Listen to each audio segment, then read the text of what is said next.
Have you heard that he's going to make another nuke on you that is most likely going to be very personal? If he were to go after your family, would you seek legal action?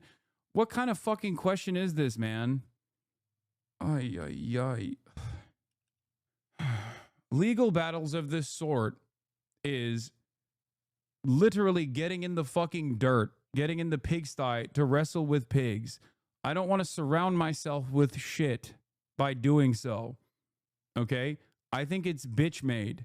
Lawsuit, at least. I haven't actually been sued yet. Ethan Klein and Mutahar from Some Ordinary Gamers have said that they plan on suing me for defamation. They're doing this in response to a video I posted in March called The YouTubers Who Backed a Genocide. I brought up these legal threats in another video of mine, but they decided to escalate things by paying a lawyer to write a cease and desist, which they sent to me in late March. And in it, they ordered me to retract my video within 3 weeks or get my little ass sued. Ethan Klein went on to read the cease and desist on his live stream and repeat this threat over and over again on subsequent episodes. He started his second video by saying, Ethan's threatened to sue me.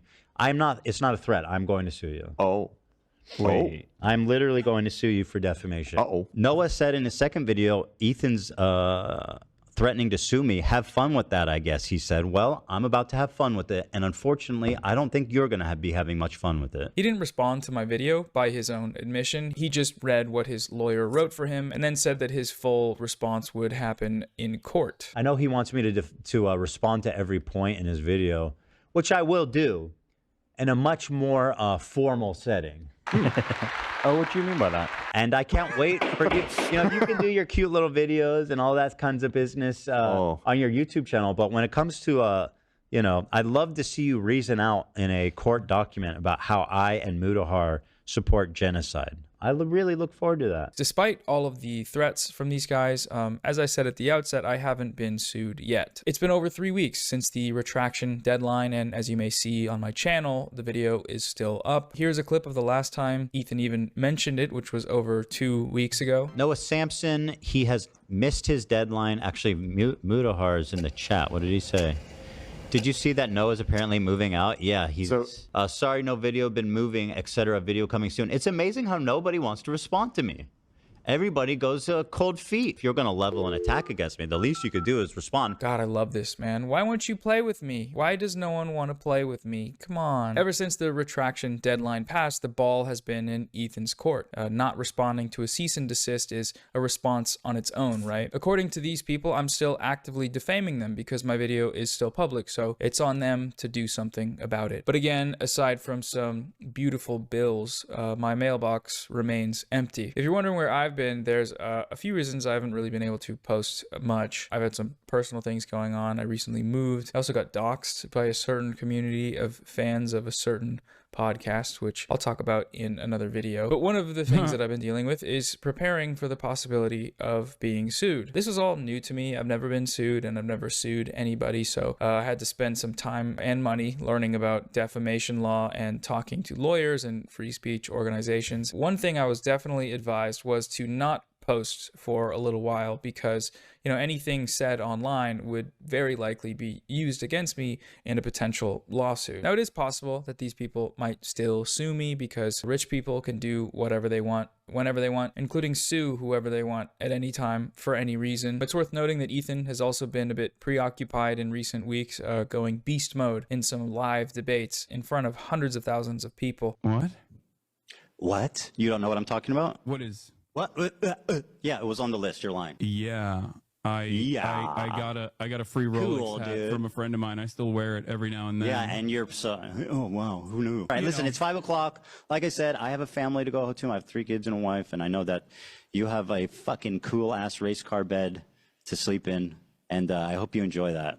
Okay, man. Thank you. Have a good one. And dealing with another very real defamation lawsuit that he's currently losing to a former billionaire, which is a thing that's actually happening right now. He could be on the hook for a lot of money, which is crazy. So maybe he's just busy and going to get around to it eventually. Personally, though, I don't think they're going to follow through with these threats for a few reasons, but the biggest one is just that they don't have a case. I think it's pretty clear that this cease and desist was sent to me with one goal, which was intimidation. It was an attempt to silence my criticism of these creators' genocide, apologia, and participation in baseless smear campaigns against pro-Palestine creators and movements. All he has to do to avoid getting sued is apologize for everything he said and did, admit he was either lying or ignorant, and erase the video, and also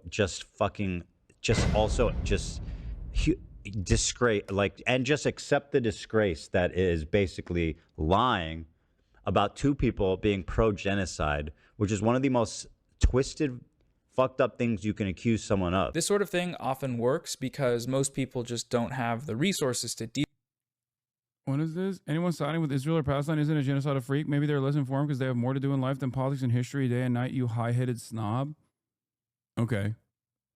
Your indifference to the genocide of the Palestinians still puts you in the genocide air camp. You're right. If you're coming in here, then at least you're on accident learning about what's going on, you know? It's been going on for 17 fucking months.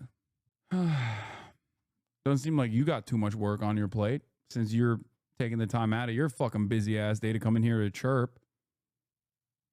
You bitch.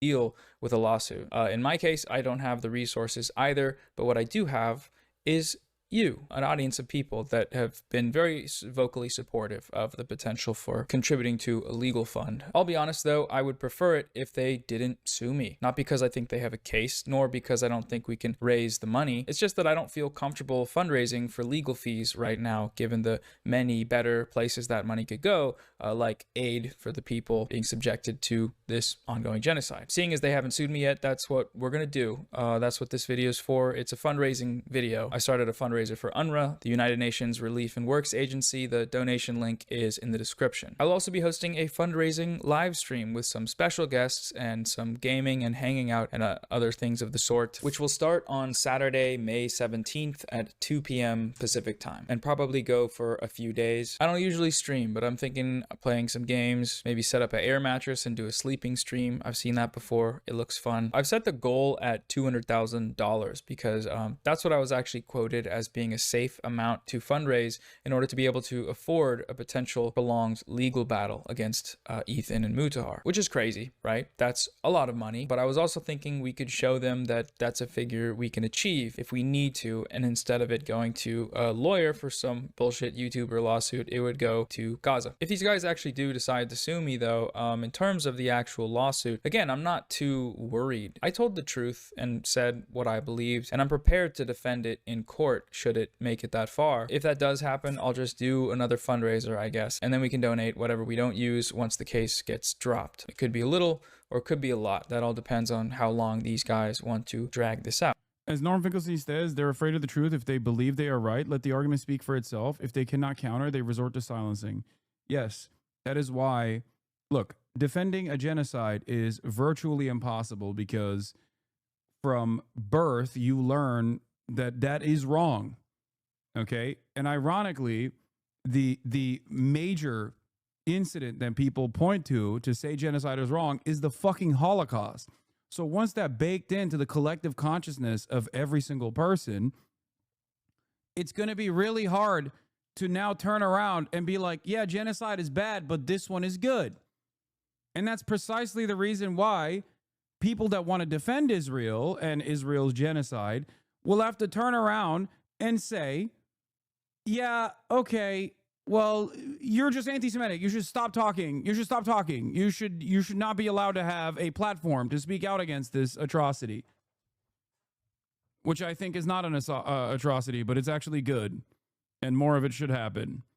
Or I guess in Ethan's case, he says it is a genocide, but you should shut the fuck up about it and only talk about how my feelings are being hurt in the process. I'm the biggest victim here. You know, look, see, no one is defending a genocide, and there isn't one happening in Gaza. Had Israel wanted one, they would have carpet bombed Gaza. Okay, man. I want to talk a bit more about the case. Like the very fact that, I mean, first of all, you are straightforwardly a Holocaust denier. Okay.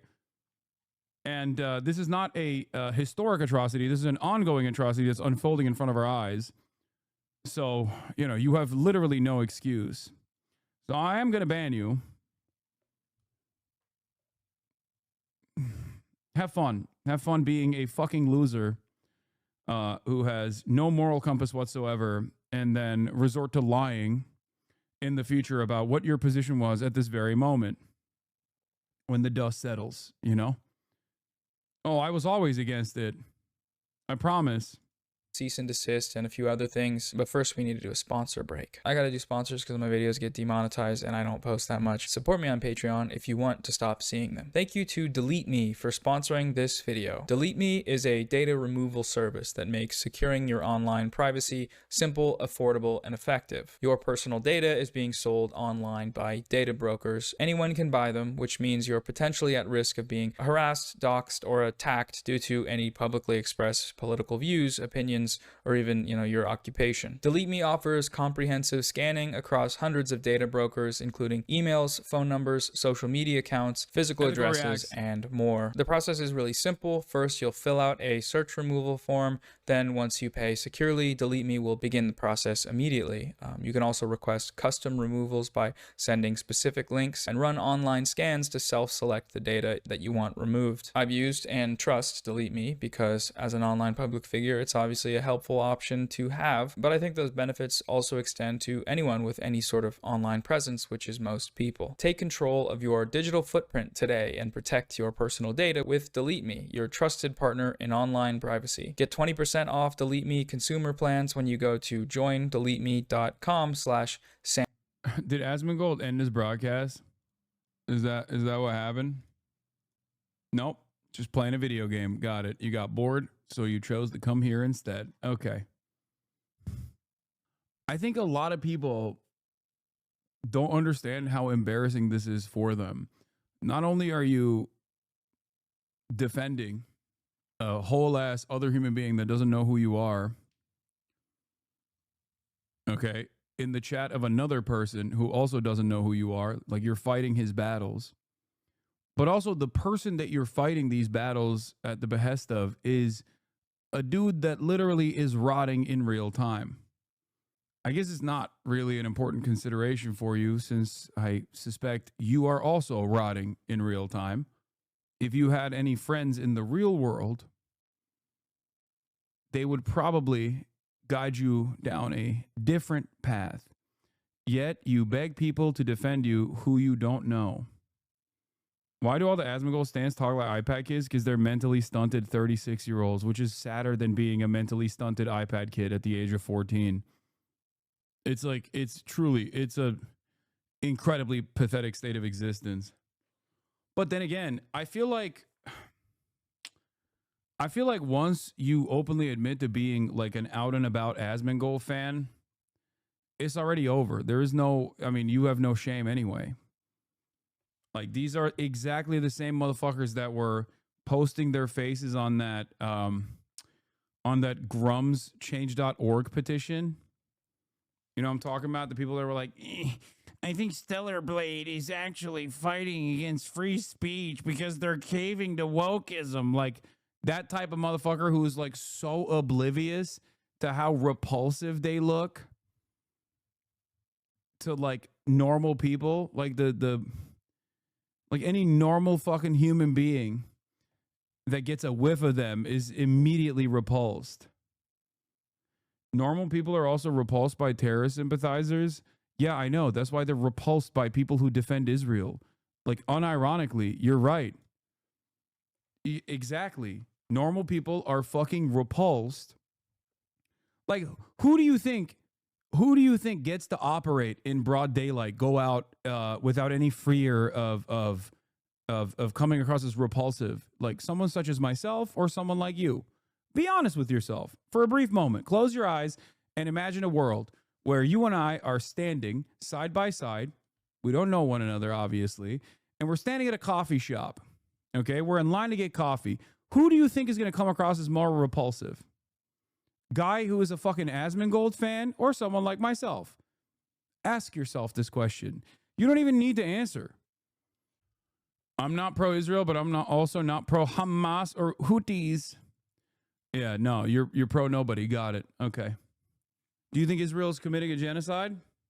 Do you think Israel's an apartheid state? Do you agree with the with virtually every single human rights organization, the United Nations, that Israel's an apartheid state that's committing a genocide? Yes or no? This guy left already. I think he just, ceased to exist. He said, the Houthis 2011 account. This is a 45-year-old. No, I know. Why is this guy not? I'm going to shake him a little bit so he responds faster. You broke him? Samsen, and use my promo code Samsen at checkout. All right, now let's get back to the video. Okay, so about that. And no, by the way, he is not fucking 14 years old. Are you kidding me? He has a 2011 account. He started his account in 2011. This is literally a 45-year-old. It's not a child that's typing this. He's roaching out. You should finish watching the Context Nuke as a guest on Noah's charity stream. I think I might I'm 32 chat. Oh, that's fucking embarrassing, bro. Oh, dude, why did you reveal that? Oh no, we've lived on the planet for pretty much the same exact time and you are this stupid? Oh no. Bro's coming into the chat of a political commentator and typing Hamas with 2 M's and Houthis like this to be like, I'm gonna own you, dude. God damn, brother. God damn.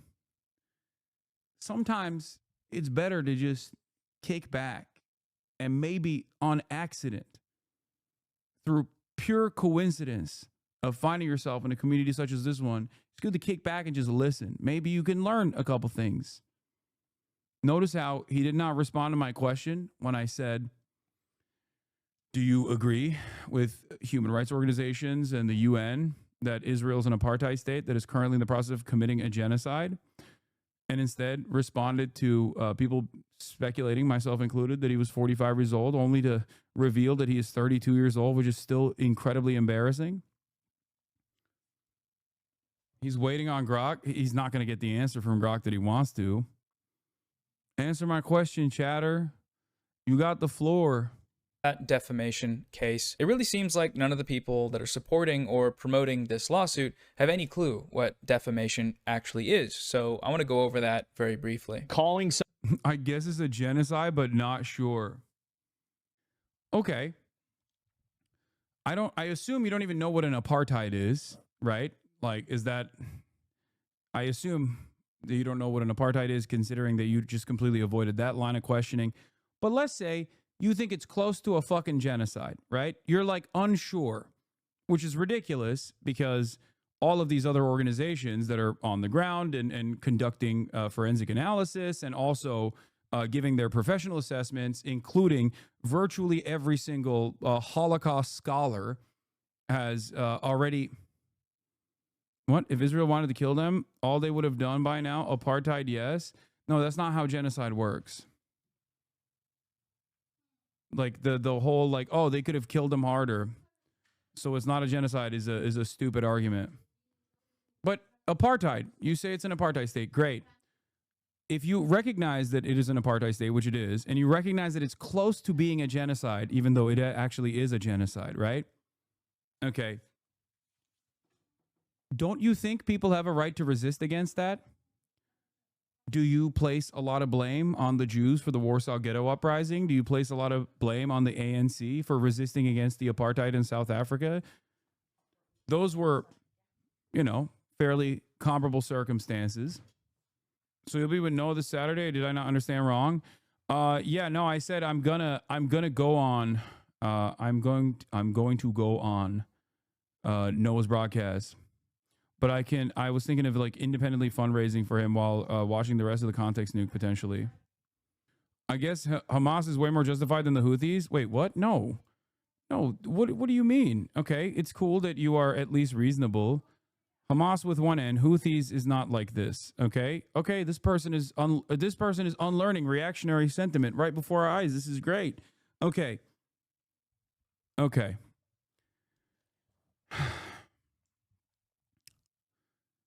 During the Holocaust, during World War II, when Jews and other political dissidents and marginalized communities were being rounded up and being sent to concentration camps, there were a lot of resistance groups that were not German Jews themselves. They also aided the Allied forces. Okay, they were not directly related to the conflict. They were not directly being undermined, and yet they worked on disrupting supply lines, for example. Do you feel like those people were doing the right thing? Do you feel like they were morally on the right side? And I'll take it one step further. A lot of people talk about the Houthis being homophobic or being, anti-women or any number of different things. Okay? The United States of America had de facto and also legalized segregation at the point of World War II. And yet the Americans, I think you and I would both agree, were on the right side of history in World War II, regardless of the fact that it was segregationist, homophobic, and anti-women. So if you don't actually add that into your assessment when you're calculating who was on the right side and who was on the wrong side of World War II, then why are you making that decision right now for the Houthis right now as an ongoing genocide is taking place that you're almost certain is a genocide, but you're kind of unsure? Do you feel like disrupting supply lines that were aiding the Nazis during the Holocaust was the appropriate thing for other third parties to engage in, regardless of their political background and their perspective? Do you understand why it doesn't make sense? My big problems with these groups is holding civilians captive. I can never apologize that. Yes, they have released those civilian sailors since then. Is it okay now? Because once again, you have to calculate the greater harm that is being conducted while making this assessment of people that are resisting against said greater harm. Okay? Especially considering that the number of hostages, look, you're not understanding my point. Okay? If the Norwegian resistance held train conductors captive in the process of overtaking trains that were aiding and abetting the Nazi supply chain, some of those supplies going to German nationals, civilians, as a matter of fact, would you hold that against the Norwegian resistance during World War II? Would you say they were in the wrong? I guess Israel's the bigger evil, but that's not how I roll. Bad is bad. Someone comes up to you and your entire family, they have a gun, okay? They shoot your mother directly in the head after breaking and entering into your home. Your neighbor hears the gunfire, comes over, and actually slaps the person that shot your mother in the head with a gun while he was in the process of actually coming to fucking shoot you in the head. Do you actually tell the guy who slapped the person who's about to shoot you in the head, stop, wrong is wrong? Do you feel like these two things are just kind of neutral and totally comparable? Like, these are wrong is wrong, slapping someone is wrong.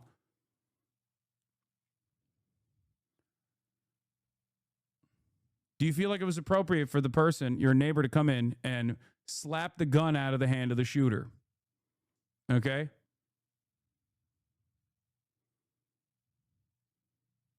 Arresting people is just unimaginably unacceptable to this chatter, but don't ask me about the state taking migrants captive and imprisoning them for life without any judicial process, but they were refugees who had yet to get approval. Bad is bad.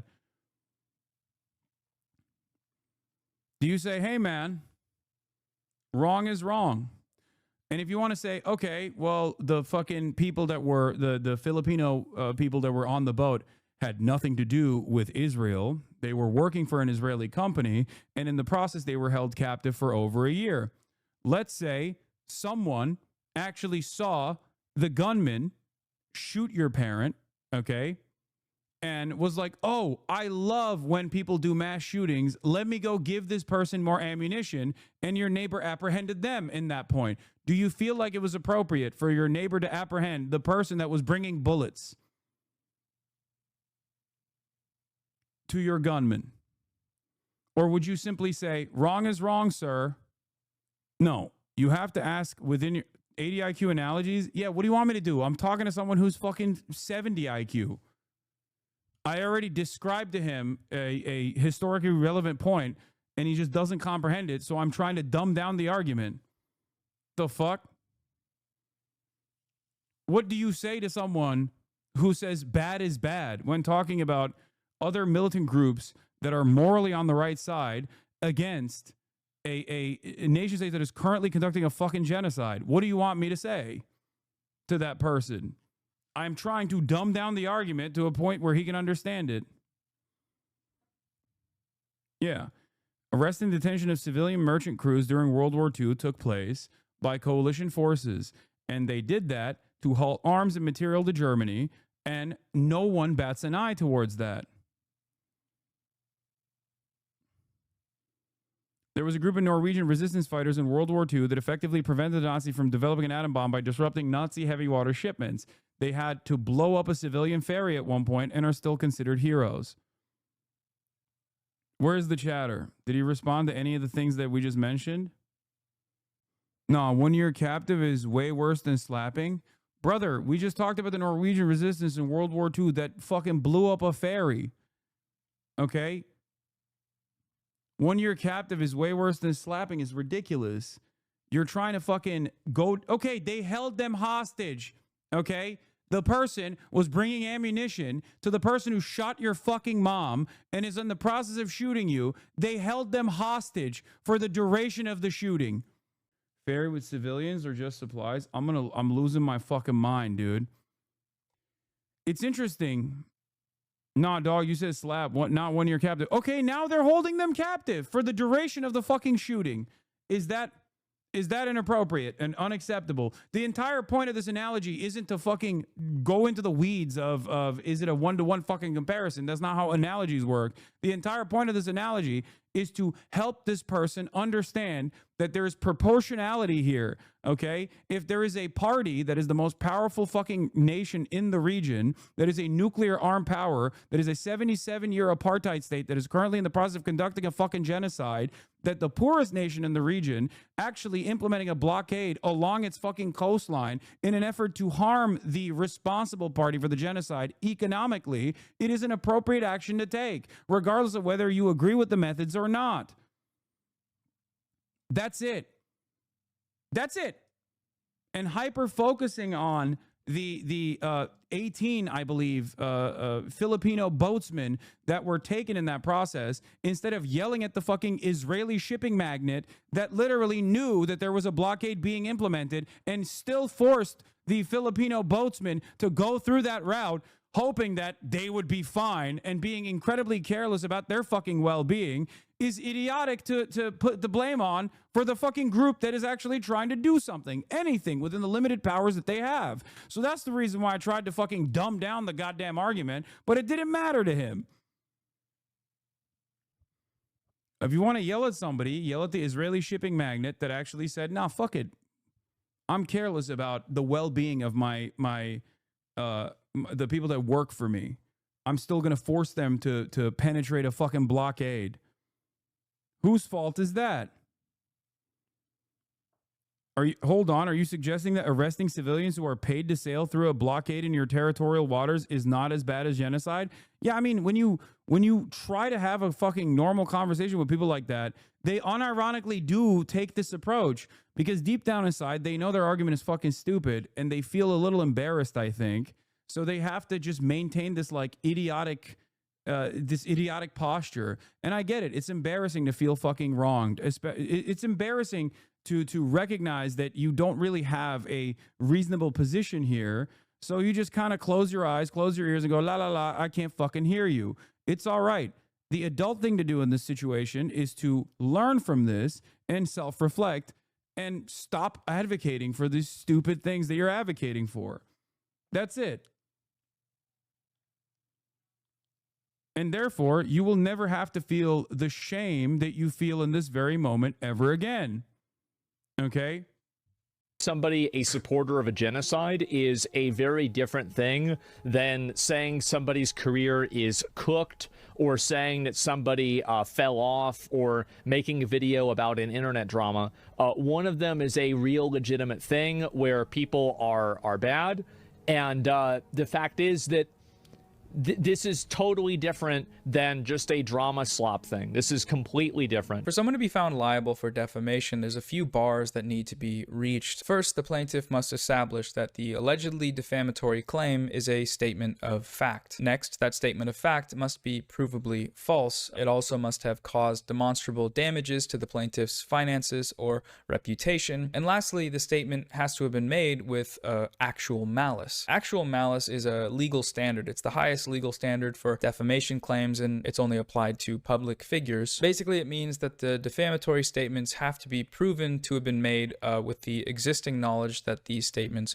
were false. Now, the first hurdle of Ethan and Mutahar's lawsuit threat is establishing that claim 1, that they backed the genocide, evidenced by my video's title and thumbnail, is a provably false statement of fact. They immediately fail here, though, because it's not a statement of fact, it's an opinion. It's the conclusion of the arguments and evidence I presented in my video. In defamation cases, when distinguishing between opinion and fact, the broader context of where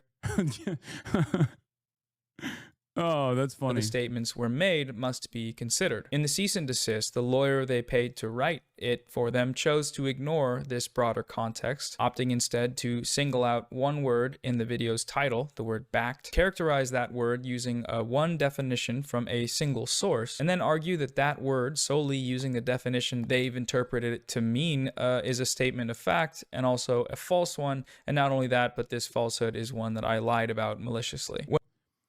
Issue lawsuit is some of the most disappointing internet turnaround beyond everything else. I think what's also been additionally disappointing is the lack of interest from people who literally farmed Ethan for years for things that were valid and things that were invalid, right?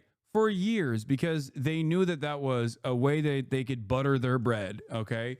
Constantly making videos about Ethan decline, Ethan Klein's downfall. All of those fucking drama slop tubers, the moment that Ethan changed targets and started attacking members of the left over their coverage of Israel's genocide, at that very moment, every single one of these charlatans who did not actually delete any of their fucking previous videos, by the way, they're still up. They have tens of millions of views on each and every single one of them. They turned around and they offered full and unconditional support. You had people that were calling Gila a horse face over and over again that were now saying like, well, you know, Ethan is actually on the right side. He's on the right side of history. And none of them looked at the situation where Ethan was behaving in a way that was not only unstable, but also completely repulsive and indefensible, doing things that they normally would have loved if he was actually fucking directing this angst or animosity towards, like, I don't know, Keemstar or whatever. And none of them said a single goddamn thing, because all of a sudden they were like, oh, well, there's a much worse villain here that's involved. And it's like, I don't know, Frogan and people like myself or people like Noah Samsen. So fuck that. Hasan, they're just going to claim you're trying to do guilt by association. Why do you think this would work on them? Enemy of my enemy applies better than that, in my opinion. No, I'm not even talking about fucking Ethan. Guilt by association in that regard. Even though they 100% would not apply that same standard if I were to fucking drop my own personal moral convictions and find myself completely aligned with the Nicholas Fuenteses and the Candace Owenses and the Myron Gaineses of the fucking world, because like they say that they're pro-Palestine, they say that they're anti-Israel. There's a reason why I don't do that. And the reason for why is because they're fucking anti-Semitic. They don't like Ethan Klein either, you know? So why don't I align with them, even though Ethan, who claims to be combating anti-Semitism, has no issue aligning with anti-Semites and offering them fucking platforms with regular frequency? Do you not understand?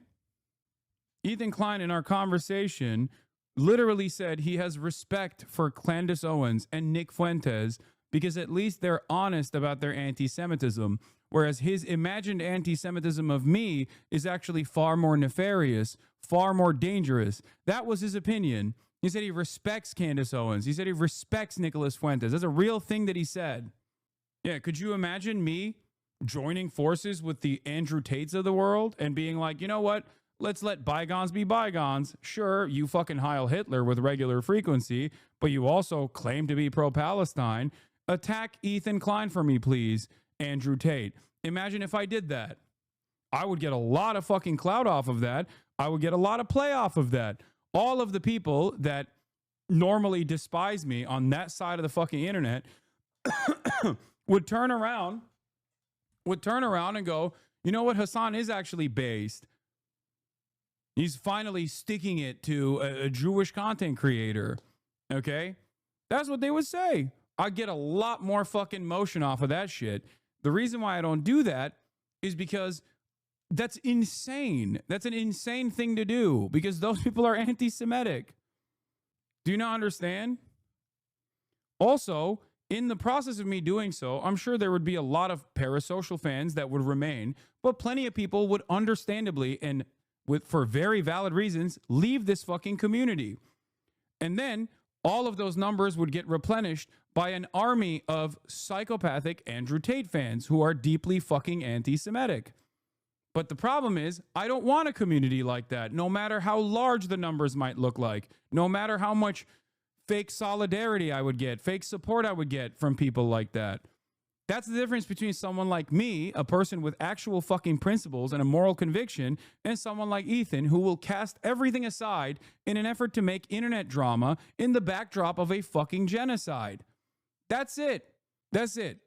But what's frustrating, okay, about all of this, everything that has unfolded, is also the lack of response from a number of different external content creators because they're fucking terrified of pissing off a guy who's willing to sue anyone and everyone. He's just a fucking rich bully. That's it. He is a rich bully. And he's willing to use that muscle, use that money to try and silence anyone who correctly calls him out for doing shit. Do you understand? He's making the internet a worse place, which is so crazy because his most pivotal, his signature achievement was to make the internet a better place by becoming a legal precedent-setting, by creating a new legal precedent for fair use.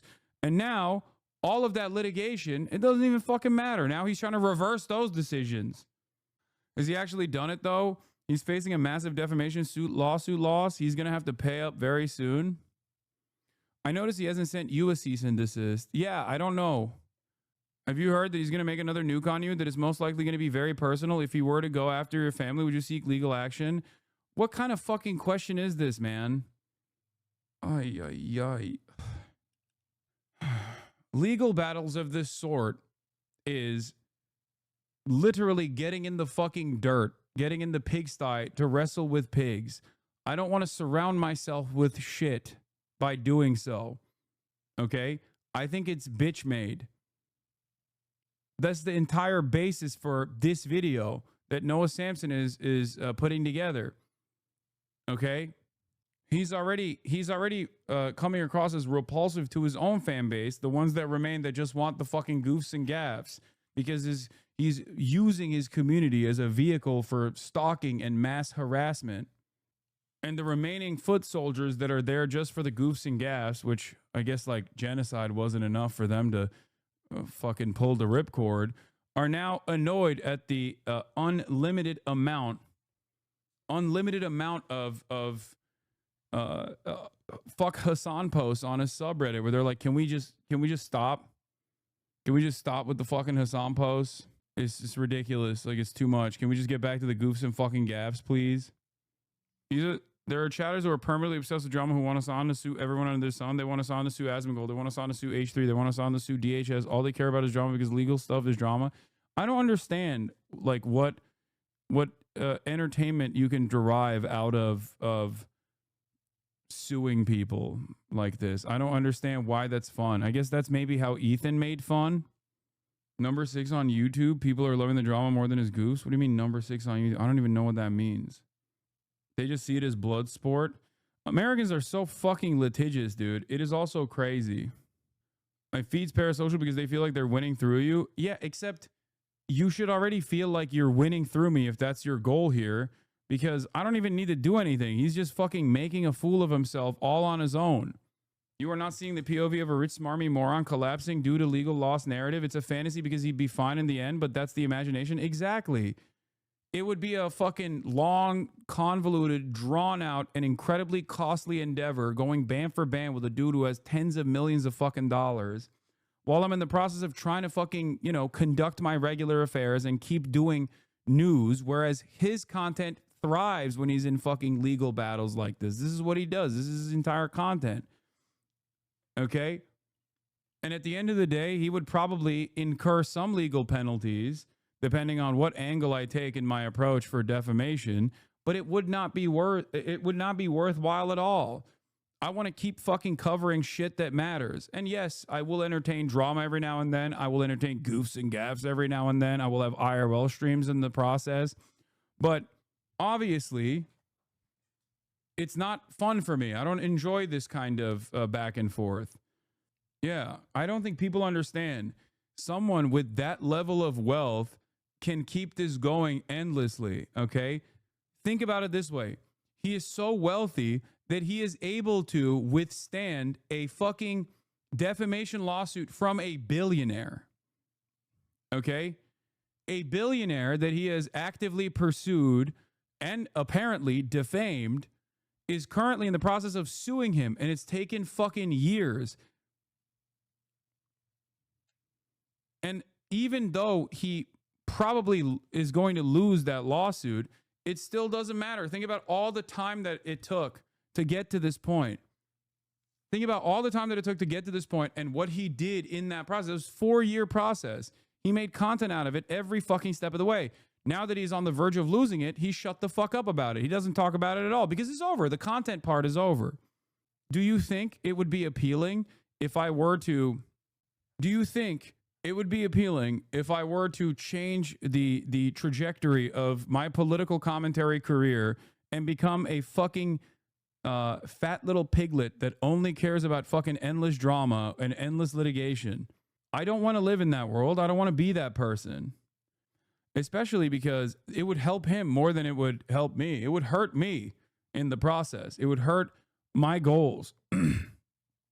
They fantasize about Richie Torres making you testify in front of Congress. They're trying to bait you into suing someone because they think if they can just expose you and your worldview to a large audience of normies, then the truth will be on their side. Their delusion. I know. That's what's so fucking nuts about it, is that that's why they constantly find themselves at odds with the reality when they're like, why doesn't nobody fucking understand? Like, this guy is a bad guy. This guy is a fucking bad guy. But yeah, at the end of the day, this is exactly how slop tubers operate. Why do you cover this conflict if you don't give a shit about it? Because it's attached to the most viral YouTube drama in the last decade. Something I care about significantly more given my content. It will bring your credibility? What? No, it will burn my credibility. The very fact that I even entertain it as long as I have is already fucking probably doing reputational damage. There are plenty of fucking serious people who look at that back and forth that took place that was, what, 5 hours long and go, why the fuck did Hasan entertain this? There were definitely people, including that guy in the West Bank who was like, fuck both of these guys. Our people are dying and they're fucking having a back and forth drama conversation amidst a fucking ongoing blockade that is starving the Gazan population. And that person is correct. That person is correct. That person is not wrong. Are you kidding me? Imagine if that was my content every day. I'm sure plenty of fucking out of touch, annoying, bored, drama-obsessed Westerners would finally find themselves interested in this in ways that they never thought they would be, because that's all they care about. But this is precisely the reason why I don't also entertain the fucking toxic blood sport aspect of debate culture, because I don't think it's productive. I don't think it's productive in getting people to start the journey of learning, okay, to getting to helping people understand the way I see the world, urging them to go out and organize, to try to put an end to all of these unjustifiable things that are happening. Okay? That's it. And I hope you guys understand that. It is, I mean, I don't think it's a profound waste of time. Like talking to Ethan that one time is not that bad, because ultimately it showed a lot of people what his actual care is in this situation. But the reality of the matter is, a lot of people are just like Ethan. They don't give a shit. They just care about the fucking drama aspect. There's no way to conceptualize entire city blocks burning. There's no way for a Westerner living in like fucking Connecticut to conceptualize an entire population being starved and ethnically cleansed. They lack empathy. They think those people maybe kind of deserved it. Even if they think what Israel is doing is horrifying, they're much closer to the average Israeli person than they are to the average Palestinian person in Gaza. So for them, this is a fun little way to keep yourself both entertained, preoccupied, and also makes you feel like you're learning about things. That's why a lot of people engage in debate. This is why it's a foolhardy endeavor. And I always criticize Jubilee for this, where it's like, we placed 20 black people against the Klansmen. And it's like, okay, those 20 black people have to sit there and defend their fucking humanity. The Klansman just has to sit there and be like, well, you ain't human. That's it. It's drama for the Klansmen. It's real life for the black people. It's a constant fucking recycling of all of the dangerous narratives that have plagued their entire existence, that have plagued their history, but also certainly still harms them in contemporary society. That's it. I try to offer a voice to people that don't have it in mainstream discourse. It's not just fucking drama for me. I care about these things. That's the reason why I do it. I don't do this because, fuck it, like this is going to get me endless amounts of clout, as some people cynically claim, because they're projecting. The only thing they care about is fucking clout. So they're like, Hasan must be doing this for clout. Or whenever people say, oh, Hasan is audience captured. I think post October 7, we proved that that wasn't the fucking case, considering a massive chunk of this community fucking fled in the aftermath. And also on top of that, you know, I incurred a lot of financial penalties in the process, none of which matters, of course. I'm not saying I'm a fucking victim here. I am not. I am far from a victim. I'm an immensely privileged person, and I'm still trying to use that privilege, regardless of what happens, to try and communicate the position of people that are being slaughtered, okay? If I cared about being audience captured, or if I cared about the financial penalties that I will incur in the process, then I wouldn't have fucking kept talking about Israel from the position that I've been talking about. That's it. That's it. The way I see it is that I have everything in the world. I am one of the top 1 million most fortunate people on the fucking planet. And my tax dollars are going directly to the funding of murdering Palestinian children every single fucking day. This is constantly on the top of my mind. And I know there are other Americans who also feel this way. And I want everyone in America to understand this so that we can keep pressuring the government to put an end to this, okay? And if I don't do that, then I'm a horrible person.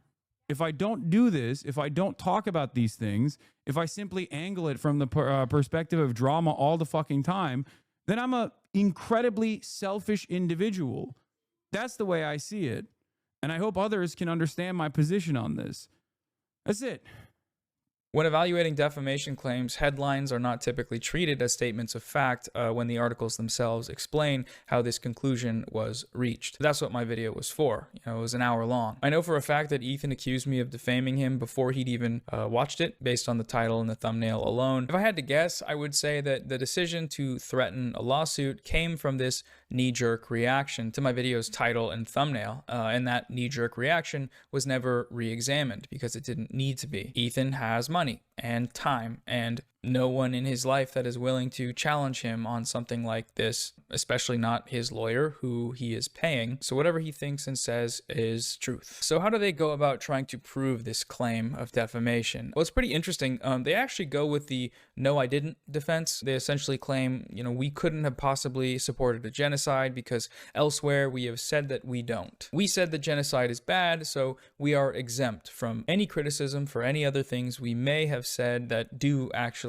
support a genocide. For this point, one of the quotes that they cite is Mutahar saying, "I'm not afraid to say that genocide is wrong." Wow, how brave of you, Mutahar. Aside from that being just false, Mutahar stayed silent on Gaza throughout the entirety of the genocide until it was time to join his friends on a Hasan bad smear campaign. If that's not fear, I don't know what you'd call it other than, I guess, cowardice. But even if it were true, it wouldn't matter. Pointing to examples of lip service doesn't just cancel out other things you've said. Like if someone says that they killed someone and then later says that they didn't, it's not defamation to talk about the first statement without quoting the latter. I didn't think that defense would end up being used by an actual lawyer, but it did, and that's hilarious. Their lawyer is aware of that too, of how unserious this is, as evidenced by his total lack of citations for any case law in this section. This whole claim, the one that's supposed to be the most prominent one, is just blank, and that's because there is no legal precedent for the "no, I didn't" defense. They're just completely going off vibes. The rest of the cease and desist is just sort of funny to read. A lot of it is them saying, "Your Honor,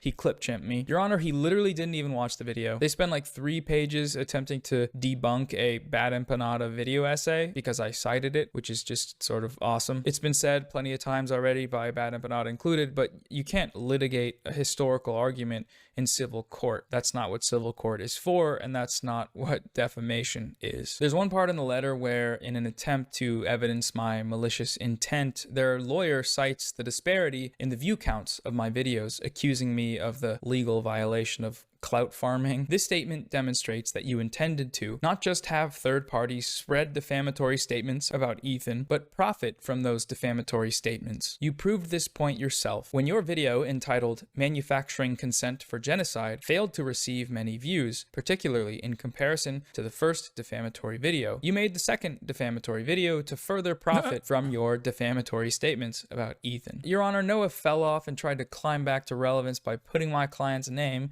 in his mouth. I encourage people to make videos about Ethan because I think the things he's saying are harmful. I think I'm gonna be honest, I think his lawyer is cooking him a little bit. Like, his lawyer is like, "This is my cash cow." Like, it's gotta be, right? Like, it's kind of crazy that he operates in the same like weirdo space that Ethan does, and he's a whole ass lawyer. I mean, the frivolous lawsuit against Redditors, like anonymous Redditors that tried to use the threat of litigation to get them to do like utterly unrelated separate things. Like, that was insane. To me, I feel like any YouTuber that does that to another person, like, if I think about it, if I were to do that, if I were to go after like fucking DDGers, okay, for constantly fucking clipping me out of context, and then hit them with a frivolous copyright suit, and then turn around and get my lawyer to write this ChatGPT ass response and be like, "And you have to tell me, you have to show me conclusive evidence and like unmask yourself and all these other people that are in DDG." Like, how many fucking videos would be made on that? How many of the same fucking silent drama slop tubers would be nutting at the prospect of writing fucking video essays about how insane I am, how power tripping I am, socialism, by the way. Holy fuck. Moist Critical would probably fucking join in on that at that point. Yeah, they'd be calling me a pussy. Yeah, this was shocking to me, honestly. Like, it was shocking that his like actual not disbarred lawyer was willing to entertain such a ridiculous lawsuit, basically like legal extortion, okay, using litigation to extort people, while also dude, I can't understand how I can't understand how no one has talked about this. Like, it actually does shock me a little bit. Because, like, my expectation isn't that, like, the New York Times is going to write about this. You know what I mean? Because, like, Ethan doesn't get why fucking all of these, like, major mainstream press and all these other outlets, like, don't watch the context nuke and then develop their opinions about someone like myself off of that. That's stupid. That's not my expectation. But this, in and of itself, is drama slop tuber heaven here, okay? You got a massive, formerly beloved figure on an extended fucking crash out that is literally doing the most insane thing possible, and not a peep from the drama slop tuber world, because they are entirely fucking captured by Keemstar's orbit. They are so goddamn right-wing. The only reason why they don't talk about this is because Ethan is currently fighting against a much larger demon for them, someone like myself, someone who they just don't agree with in terms of like their political worldview. Ethan is just radioactive to Moist currently, not enough to merit a call out, but enough to think they're gross, or just him not wanting to be involved because it's lame, but Moist could get there soon, wouldn't be surprised. I'm just saying, like, it's shocking because, like, Nicholas Eat Oreos, his entire fucking work is his entire work revolves around like calling out bad faith actors. What is this? Ethan Klein has said the West Bank settler is a valid military target, and Ethan's lawyer is a West Bank settler. Ethan Klein thinks his lawyer is a valid military target. The fuck? Spreading pro-Israel propaganda talking points during Israel's active genocide of the Palestinian people in Gaza. And so far, that's been happening. People are making videos and more people are being exposed to the arguments against these ideas that I think are harmful. Their assumption here, though, that these videos could only have been made for nefarious, self-interested aims, that's just pure projection. Nick did say he thinks Epstein is a worse person than you, to be fair, lol. Who? Is that Nicholas Dorios? That's the person you're talking about? Oreo's always been a toxic drama fiend, though. I know, but this is like, he would be eating so much better if he were to actually cover the other side of this. You know what I mean? Of course, he's not going to, because here's the reality, okay? A lot of these guys operate with very simple opinions of mine. If you're nice to me, I will defend you. And they know, given their political perspectives, I won't be nice to them. Ethan, on the other hand, does not give a shit about actual politics. He has no moral compass. He has no real convictions. He just cares about his own petty grievances. He's very selfish. And because he's very fucking selfish, he will literally align with everyone. These guys are quid pro quo. You think if I fucking told Keemstar tomorrow, if I DM'd him and I was like, hey man, listen, let's let bygones be bygones, like, I think there's bigger fish to fry out here. You think they wouldn't fucking turn around and defend me? Maybe eventually, maybe initially they might use that as an opportunity to shit on me a little bit. But if I just kept fucking hyping him up, he 100% would turn around and defend me as well. These guys don't actually care about anything. They just, they are projecting when they say like, oh, Hasan, all he cares about is fucking clout. So if I was more of a calculating sociopathic person, I would just be super nice to all of these fucking drama slop tubers in an effort to get them off my fucking back. They're super transactional people overall. Like, they don't care about politics one way or another. Yeah, sure, they have like right-wing tendencies, but they don't give a fuck about that much. They care about drama. They're drama mercenaries for the most part. That's why they love Sex Pestiny so much, or loved Sex Pestiny so much.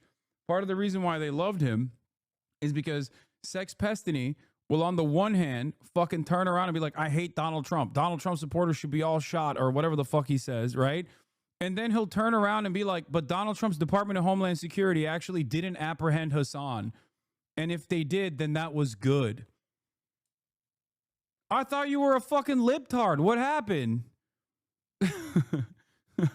Like, that's it. It's the same with Ethan. Ethan is like, oh, I hate Hasan for not sufficiently promoting Kamala Harris, but also Donald Trump's Department of Homeland Security, I will not be calling out for apprehending Hasan at the border because I am in agreement with them now for this reason. Do you see what I mean? It's so fucking stupid. What is this? Destiny told his suicidal friend to go for it. He committed suicide and Destiny laughs about it. What the fuck? his childhood friend Chris was going through a mental health crisis. And basically he said that he pretty much figured that since he had nothing going for him, he was going to kill himself. And at the time, because of where I was at in my life, we talked a lot about it, and I was like, I mean, like, it's your life, dude. Don't let anybody else control you. If you really feel like killing yourself is the best thing, then by all means, like, fucking go for it. Personally, I disagree or whatever. And then he did it. His childhood friend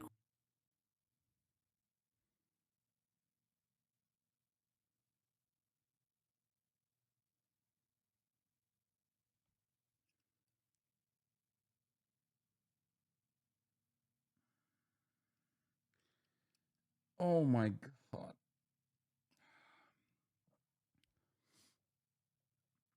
What hasn't this guy done is right. I don't know. I don't.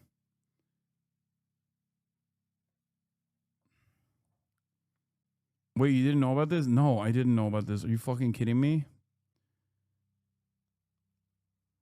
Dude, I have the fucking legion of the grossest losers up my asshole on a daily fucking basis. And what's worse is their fan bases don't even care. Like, they're like, yeah, we're fucking filthy.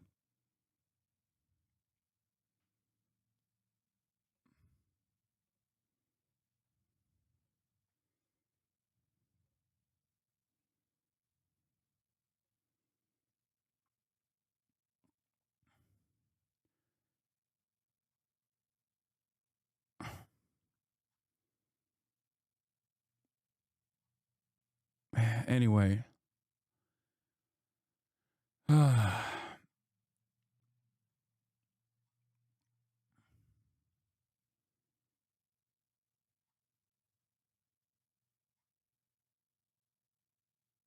Fucking Christ, dude. Rejection, I think. For these guys, everything is about views and internet fame. You know, everyone is cynical and self-interested, and no one actually believes the things that they say insofar as those beliefs are able to get eyes on their content. There's no way you could be criticizing someone based on any sort of genuine political motive. No, you must just be wanting to jump in on the dog pile, to cash in and grow an audience of snarkers that are there not because they're against genocidal propaganda, but simply because they don't like you. For no reason, even when you're being a perfect little angel. They literally put fucking command centers under hospitals. There was more Jews displaced than Palestinians during the Nakba. 900,000 Jews were forced to choice, but because they were forced out. The vast majority went to the fucking Arabs. Maybe it's just because they're anti-Semitic. That's probably it. They're probably all anti-Semitic. Anyone that doesn't like me is anti-Semitic. Ethan, through his lawyer, ascribes all of that to me because that's who he is. But, you know, not everyone is like that. Some people just don't like it when you use genocidal talking points because they don't like genocide. And for them, that's a good enough reason on its own to make a YouTube video. What I also like about this one is that, you know, to argue... I just lost my best friend of 20 years to his fucking eye and his cult. What? Your best friend of 20 years got brainwashed by Ethan Klein? That is insane, dude. You have to have the brain of a potato if you are looking at a guy who is very obviously mentally unwell and going, I agree with that. Like, even on the optics front, there's no fucking way. Like, he must have been pro-Israel, I guess. God damn, dude. Zionism is genuinely a fucking brain disease. My brother became a DDGer and now fundraises for Israel? Oh my God. I have a friend who's very much an H3 Asman fan who I also lost over the Sabra Hummus stuff, but they also said Free Palestine at the end of our last convo. It never ceases to surprise me how unique people are. Like how they arrive at like the insanely contradictory positions that they arrive at. That is wild. My brother's a DDGer and he straight up doesn't talk to me. DDGer and he straight up doesn't talk to me anymore because I've watched you for so long. Is a straight cult. What I don't understand is the capacity that white women have for fucking girly pop slop, and how much intense, but still kind of subtle at times, pro-Israeli propaganda they'll take on. Like, that's what I don't fucking get. Where people are like the Diddy G, okay? I get that. Like, they're fucking edgelords, they're Kiwi Farms guys, they're 4chan, but they believe that as long as they present themselves as like liberal, that gives them a moral authority to do whatever the fuck they want, be able to say the N-word as white people, shit like that, and more, and be able to do their psyops in broad daylight. Why are you blaming women? Because I'm not blaming women. I'm surprised at the expectations that I have of women broadly, is that they're going to be more empathetic than the fucking gross 35-year-old loser dudes who are like IT specialists that spend every waking moment trying to fucking dox and harass people that their god in their cult doesn't fucking like. It's infinitely more shocking to have whole ass girly pops that are just like, you know, I really came in for the Justin Baldoni drama, but I also realized that Islam is a real fucking blight on Western civilization. And therefore, while I think Israel is doing a genocide, Hasan is a far more evil figure than Israel ever could be. He must be using the Israeli genocide as a mechanism to fucking defend himself from righteous criticism. What is the righteous criticism, mind you? He hurt the feelings of my favorite content creator, who on one day will say West Bank settlers are valid military targets, and even go so far as to say that his wife is a valid military target and a terrorist, and on other days will turn around and say Israel actually is still a wonderful, multifaceted, diverse environment that is not the way that Hasan is describing it, and that one day I will show all the girly pops how cool Israel is in the process of a fucking genocide that is unfolding, that the girly pops are supposed to care about, seemingly. Are white women the main fans of Ethan? I'm confused. I think there was a lot of people from like the frenemy side that the frenemy side that just like seemingly are blind to Ethan's routine misogyny. Yeah. Like in my mind, there's like a 35-year-old HR lady who just has bought every fucking Teddy Fresh release, no matter how ugly, and is just like ride or die, and is simply of the mindset that yes, Israel is committing a genocide, but also you shouldn't really say too much about it. And the much scarier people in the region are actually the Palestinians that are being genocided by Israel, but only because Hamas is forcing Israel to genocide them. A totally and utterly unsustainable position, just completely at odds with reality and completely contradictory. That's what I assume is like the remainder. You got confused, chat. He has a lot of women fans is what you mean, not girly pops in general. Yeah, no, he does still have that. So much so that some of those fucking girly pops literally tried to dox Noah. They doxed him. They found him on a fucking Bumble and were like talking about literally going on a date with him to ambush him in the date. Like, that is so insane. That is an insane thing to do and think. Especially doubly insane when you factor in that if they were asked straight up, if you knew one of these girls that is like a Ethan Klein stand still at this point, and you ask them like, do you think Israel's doing a genocide? They'd be like, yeah, of course. What the fuck? People who literally on the one hand say, yeah, Israel's doing a genocide, but also on the other hand, like people that have spent countless hours talking about Israel, they're in the wrong. And the person that is actually not in the wrong is the guy who is making everything about himself while simultaneously operating a fucking Canary Mission style forum to dox and serially harass everyone who happens to be pro-Palestine. That is crazy. That post had to be deleted by Reddit, not the mods. I don't understand how Reddit had to manually delete that post, but then doesn't fucking delete the goddamn subreddit. Unironically, if Reddit deleted Ethan Klein's subreddit, he would literally be at peace. He would probably have, he would most likely be in a better mental state because he's constantly going in there and getting fucking tuned up by maniacs. You that I'm self-interested. They cite a video I made knowing full well that it would get shadow banned and demonetized, which it did. If I just wanted views and money, I would not have made that video. To be frank, my girlfriend's girly pop coworkers at E-Watcher, and she told me one day she randomly went on a rant at work, mind you, about you and E's drama, and everyone looked at her like she was insane.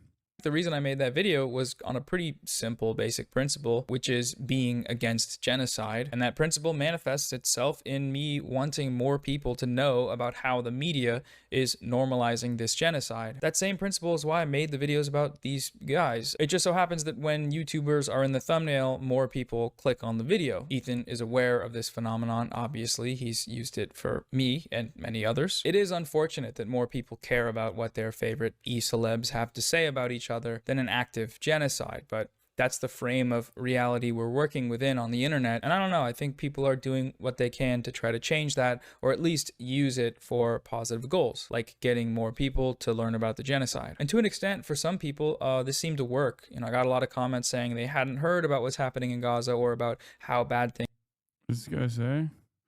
Holy shit, Israel's fucked They up. hadn't heard I didn't know the sentiments was that extreme in Israel. about what's happening in Gaza. I always thought Hasan was on the right side of history, but holy shit, I didn't know how bad the idea was. Hasan honestly is insanely composed as a commentator. How bad things actually were until that video was recommended to them. And for most people, the only reason it was recommended to them is because I framed it around what some guys on the internet think about it. That was what I'd hoped would happen.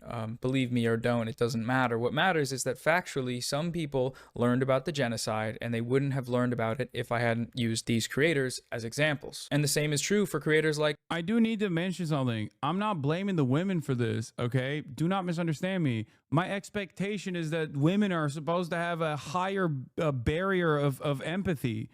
That's it. That's what I'm like. I'm disappointed.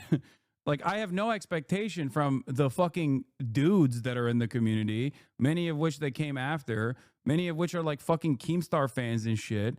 Like, those people are gross. The girly pops are now hanging out with those people, not realizing that their community's infested with those people that do like fucking rape review and shit. You know what I mean? Like, they're over here being like, yeah, Hasan is a real misogynist. Like, I can't believe it. I can't believe how misogynistic Hasan is.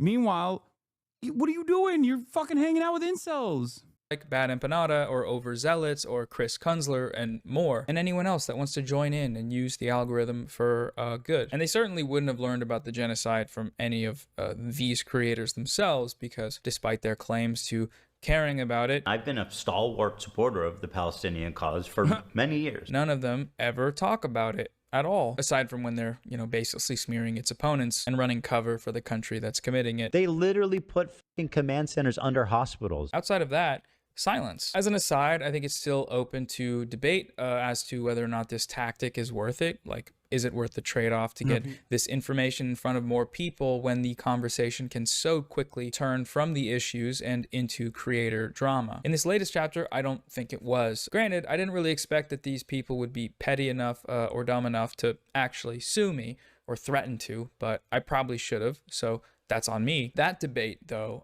is open only to people that actually care about and talk about the genocide. Not you, or you, or you, or any of your freak show fan bases. As far as that first group of people goes, the people whose input I care about, they have been mostly supportive of these efforts. Do whatever you can to get the word out to as many people as possible. That's the feedback I've been getting, so that's what I've been trying to do. But again, that might not always be the case, and that is subject to change. Aside from the cease and desist being, you know, a joke, the other main reason I'm down to clown in court is because Ethan keeps proving my point over and over again. Like, every day that passes and every time he opens his mouth on his show, he continually proves that my allegedly defamatory claim that he is backing a genocide is actually very correct. In the very stream he was supposed to be disproving the assertion that he supports genocide, he brought out the most explicit IDF talking points he'd used to date. I feel like this is a force that's going to help end the war, not fucking keeping hostages and underground and like sending, just continuing to provoke Israel to attack them and putting fucking like military complexes under hospitals. They literally put fucking command centers under hospitals. The talking point he's using there, that Hamas builds command and control centers. Yeah, he's pro-Palestine, by the way, stalwart ally. Centers under hospitals has been Israel's. By the way, these are the people that community believes are correctly Palestinian. Loner Box goes full mask off, says he thinks giving Palestinians equal basic civil rights is anti-Semitic. Wait, so well, yeah, I understand that, why but, I think but it's then, anti-Semitic. Yeah. okay. Okay. So you think it's anti-Semitic to believe one person, one vote now? Oh, yeah. Okay. So you think that is an anti-Semitic belief? The slightest sympathy for Israel is not the same as supporting complete ethnic cleansing of Palestine, but I'll put that aside. Yes, if you follow the logic above, you'd have to admit that you believe the majority of Jews on earth are as good as neo-Nazis. No. You have to put it aside because I'm asking you a hypothetical law. So if the majority of Jews favored killing and displacing all the Palestinians in Gaza and the West Bank, and I said that that's a fascist position, you're saying that that would make me anti-Semitic? Just clarifying. Might have to think more about it, but you probably would be. If the majority of Jews seriously wanted to kill and displace 5 million people, it would be justified to think there's something wrong with them. Unless you think you can hate most Jews without being a Jew hater. Lol. What? That is, god damn. I feel like even hitting that line to say, like, you know, the overwhelming majority of Jews want to ethnically cleanse all Palestinians in and of itself is like an anti-Semitic. It's like entertaining something that is deeply anti-Semitic to say, like, all Jews. He's saying most Jews don't want what's going on right now, which is an insane position because it's not true. Yeah, like if we're talking about the Jewish population of Israel, there's plenty of polling to suggest that, like, they either don't care about what's going on or want it to continue or want it to escalate, as a matter of fact. Like, that's not controversial to say. It's just an accurate reflection of facts. Not just anti-Semitic in practice, but anti-Semitic in motivation. I don't think it has to be in motivation. Mostly people have no fucking idea. But you think because that would lead to the death of Jews in Israel, that's anti-Semitic? Yeah. Okay, dude. Yeah, listen, that is unironically, weirdly enough, that in and of itself is a Jewish exceptionalism. It's a Jewish supremacist thought. Like, that's like Kahana's thought, I think. Maybe not to that degree, but close to it. Like, the fuck? If Jews and these filthy Arabs were all living under the banner of democracy, then, this would be anti-Semitic because they would kill all the Jews is insane. It's an insane thought to have. Primary justification for the systematic... That's Kuiman. He is Jewish. Like destruction of Gaza's healthcare infrastructure for over 19 months now. That talking point is a justification for one of the key elements of Israel's approach to genocide. It's genocidal propaganda. There's no other way to put it. He is sharing genocidal propaganda to millions of people. A few episodes later, Ethan and his wife Hila downplayed Israel's mass targeted assassinations of journalists by claiming that the IDF doesn't do that. It's not like Israel that is worried. Look, it's not like Israel's going to do a precision strike on Hasan. They don't fucking. Yeah, but it is dangerous. What Lonerbox is really doing is advanced apologia. He's erasing the very idea, not that genocide is happening, that it could be happening, unless you people doing it were worthy of a race-wide dehumanization and justified racially motivated hatred, and there's no way that could be the reality, and therefore they couldn't be doing genocide. Only works on libs, though. Yeah, no, it's saying that, like, like, there's no way that, like, all, like, the overwhelming majority of the Israeli population, specifically the Jewish Israeli population, would be on board with a genocide because there's special exceptional people that would never be on board with a genocide, and therefore there's no genocide, right? Like, that's what his argument is. Am I misunderstanding it? No, Lonerbox explicitly doesn't think it's a genocide. Lonerbox defended Baruch Goldstein, the mass murderer who killed worshippers in the Cave of the Patriarchs massacre. That's okay. That's insane. I saw the thing that I retweeted of him not defending Baruch Goldstein, but like talking to the guy who is a Kahanist who was defending Baruch Goldstein, which in and of itself is psychotic. He's erasing the idea that any race could do it honestly with the language he used, that only someone worthy of racism could do genocide. Yeah, this is what I saw. This is a 2,000-year-old building, and you see that people come here, all kinds of Jews. And it's an important site. Okay. Jewish and Muslim sides are really close together. Yeah, there's a door. So when Mr. Goldstein did his thing, did you people get Dr. Goldstein. He didn't go to doctor school for you to call him Mr. But he's talking about Baruch Goldstein. At one point during the propaganda tour, their far-right lunatic settler guy was whitewashing the Cave of the Patriarchs massacre, and Boner Box's only follow-up was to ask how, given the tight confines, Baruch Goldstein avoided harming the Jews there were that day. And he corrects him to say, Dr. Goldstein. That is fucking insane. Baruch Goldstein is literally a fucking terrorist by even Israeli metrics. Okay. Oh, God, Jesus Christ. He was, you have to understand what the situation there was, and I'm in no way am I justifying his act. We completely abhor that act and have no justification for it. That being said, to understand the milieu of what was happening there, there was tremendous terrorism. He was a known doctor who had treated Arabs and Jews and was a really kind of famous doctor around here. But there was a lot of terrorism. A lot of his friends died in his hands. And the army told him that on Purim of that year, there's going to be a massacre, get more beds ready. And he snapped or whatever happened there, and he shot up these Muslim worshippers. And after that, they separated this building so that Jews and Muslims would not kind of have friction. No, it wasn't Netanyahu that had a picture of him up in his house. It was Itamar Ben-Gvir. And I think this guy is an aide to Itamar Ben-Gvir. Between them. Okay, and we also have a deal, as I said to you, 10 days a year they take full control, 10 days a year we get full control of the building. I was asking because if he was using grenades, would Jewish people not got hurt as well? I don't actually He know. was not using grenades. He came early in the morning, and at the very early prayer, he was using his gun. But I just want to tell you something about that, which is the Goldstein incident is regrettable.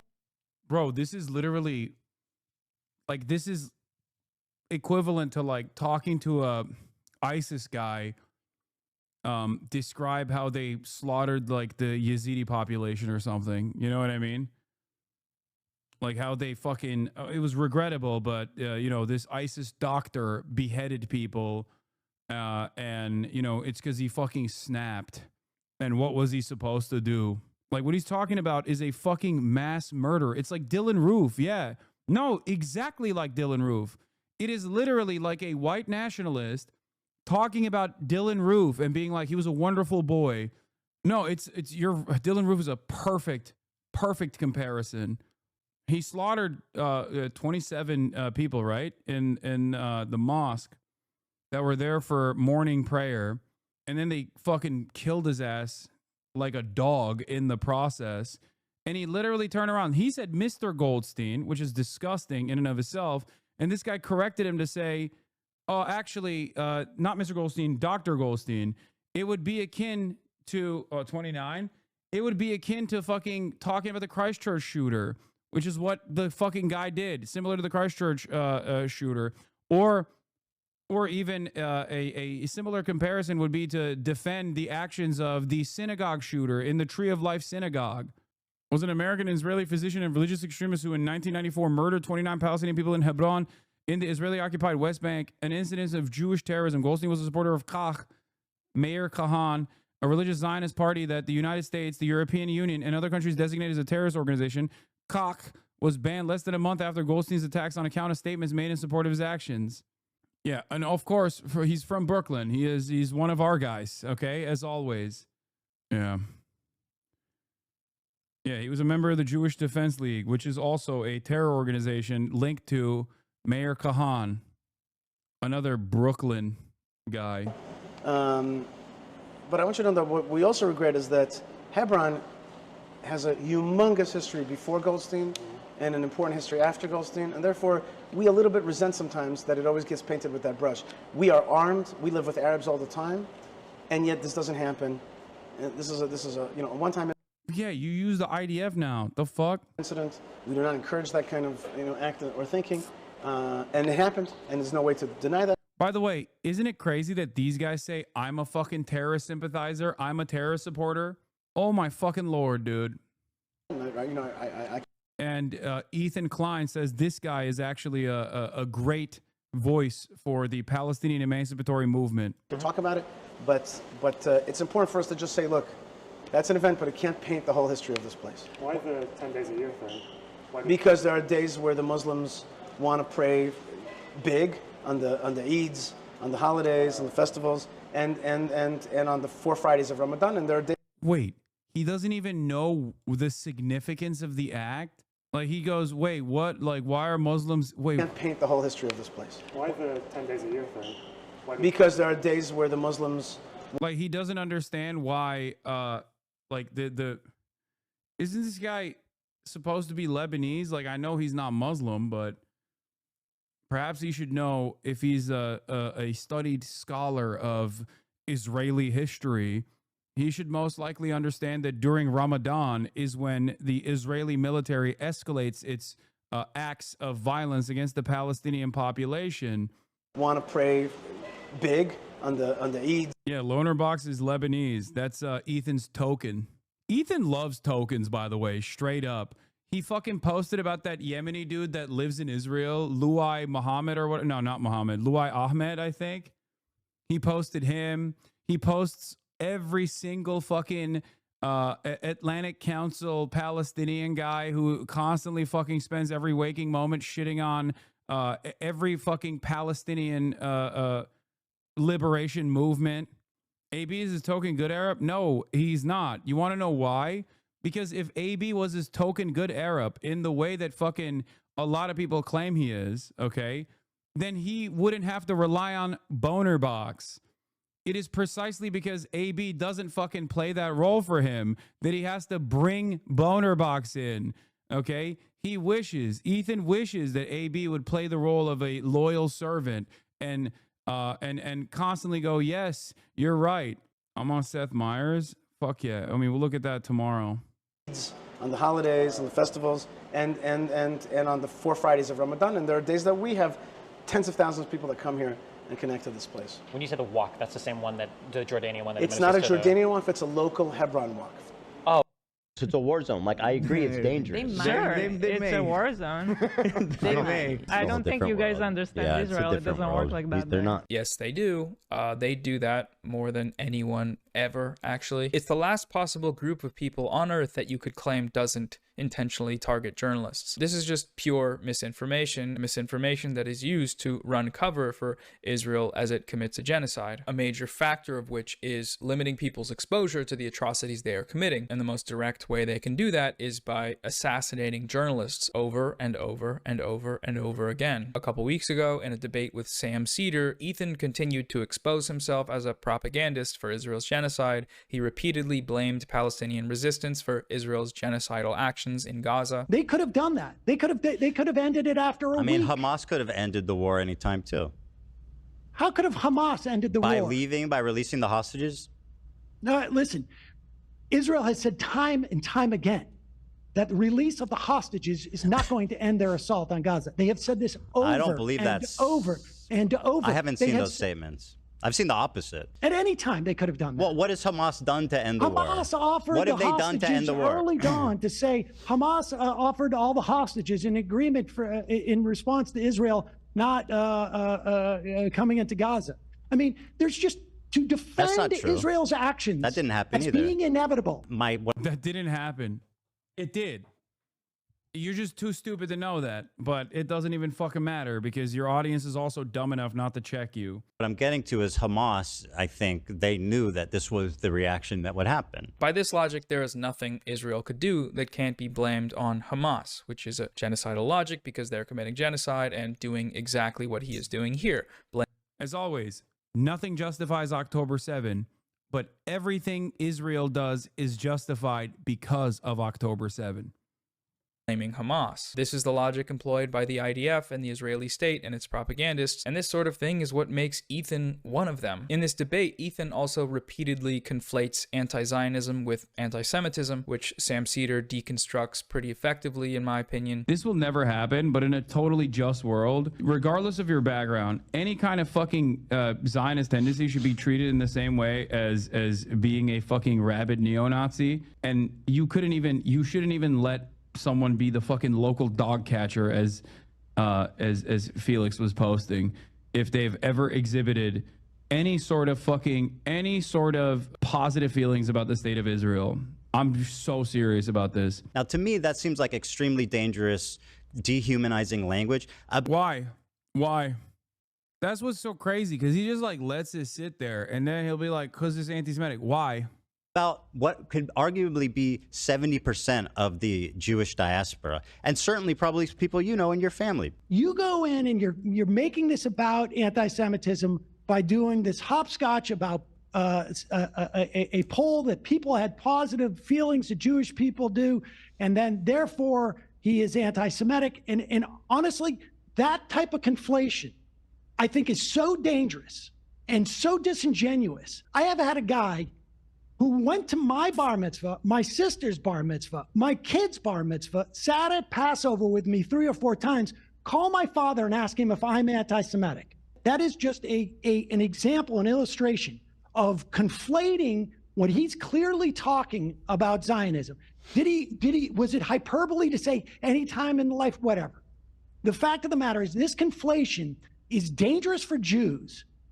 It is a fig leaf and a way of weaponizing anti-Semitism that has enabled Donald Trump to do the shit he's doing, that has enabled the slaughter of... Initially, Ethan thought conflating Sam was talking about was you. Yeah, probably.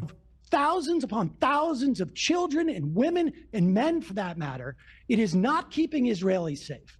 And this type of conflation, Ethan, is what I find far more irresponsible, frankly, than the idea that he said positive any time. Not only is this another textbook defense used by the genocidal state of Israel, but what he's saying here is also anti-Semitic. He's using this poll to speak for all Jews. Now, to me, that seems like extremely dangerous, dehumanizing language about what could arguably be 70% of the Jewish diaspora. Lots of Jewish people think this thing, therefore criticizing that thing is anti-Semitic. Hey, man.